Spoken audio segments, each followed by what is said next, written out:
Hello everybody, welcome back this week. Today we're going to be talking about something that's really pertinent to all homeowners that are purchasing property or selling property. But if you're going to be buying property in a certain neighborhood, these neighborhoods are going to come with what we call encumbrances. So the topic for today is encumbrances. On the last day, of course, when you write the offer on a piece of property around the first of a month, and I'm using 30 days again for just a time frame that we have to actually use to close on a piece of property. We're going to close on about the 30th of the month. On the 30th of the month, what all are you accepting on a piece of property? You might be accepting stipulations on the property that could restrict the usage of it. And so that's where we get that term encumbrances. One of the things that's actually an encumbrance is what we call the actual CCNRs. These are going to be an actual documentation inside this video here in just a few minutes. You'll actually see CCNRs. It's a document. And you want to make sure that you thoroughly read through this as a homeowner that's purchasing property in certain areas. Historic areas might come with more restrictions than another neighborhood that doesn't have an HOA. So all of a sudden, when you sign into these things, you might be saying, hey, I am not going to park a boat or an RV next to my house. These are these types of restrictions that sometimes when you go out to purchase a property, that's one of the benefits that you want to have. So as a real estate licensed professional, we're out there and able to search over these properties and have instant information inside of our MLS that will let you know whether or not that'll work or not. So you don't spend countless of hours shopping around for houses and not knowing the details of it. As you can tell through these set of CCNRs, they are there to comply with FHA and VA requirements. So a set of CCNRs that are imposed by the developer also follow federal government regulations. These are actually what we call encumbrances again. Another topic inside the CCNRs is the exclusive use of parking spaces. As you can see from this set of CCNRs, each owner of a unit shall have the exclusive use of one parking space. So it's against the CCNRs in order to be able to take up 2 to 3 parking spaces. This is something that can be imposed by the actual developer, or it can be imposed by the city law enforcement. As we can see from here, the consent to the covenants, conditions, and restrictions. Oftentimes as an instructor teaching real estate school, I get questions asking about how are these covenants, conditions, and restrictions enforced? Well, they can be enforced by homeowners surrounding their person. They can be enforced by local law enforcement.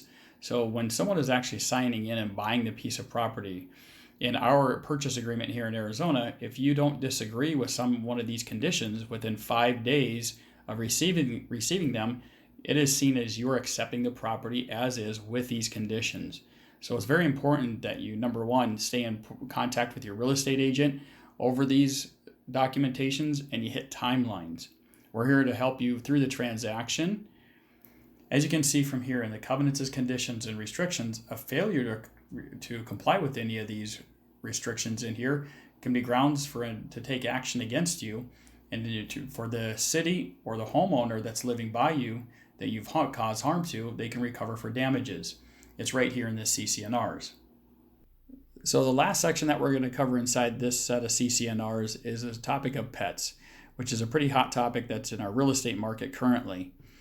Pets are different from working animals. So pets, as it states in the CCNRs, says only household pets may be kept in the apartment units.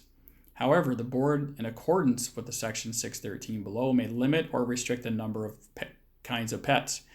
That's talking about how many dogs, cats, weight limit. All of those can be a restriction inside of the CCNRs. The one thing that it does not cover working animals, which are going to be covered under emotional support, assistive, and service animals. HUD regulates over emotional support and assistive animals, while ADA covers over service animals. These are actually 3 protected working animals. Pets are not a protected class, and so they can restrict them inside the CCNRs. For more information on service animals, check back on my YouTube channel in the next coming up weeks. Or you can go to my website, nobullsheets.com, for more information on that topic as well. So these are these restrictions. Oftentimes I hear consumers that buy out into a neighborhood and we're very unaware of these. So what we're talking about when we talk about the CCNRs, they stand for covenants, conditions, and restrictions. Some of the conditions on the neighborhood might be that you have to choose earth tone colors when you paint a house. The restriction might be to not having livestock in that neighborhood. I live down in the Central Valley of Phoenix, and some of the areas we can actually have livestock down here. So those CCNRs are actually imposed by the developer themselves when they actually built the development. And so again, going back to like historic properties in 1920s, 30s, 40s, and 50s, as we actually grew in the neighborhoods, you'll actually see some of these restrictions increase as people were moving into the urban areas.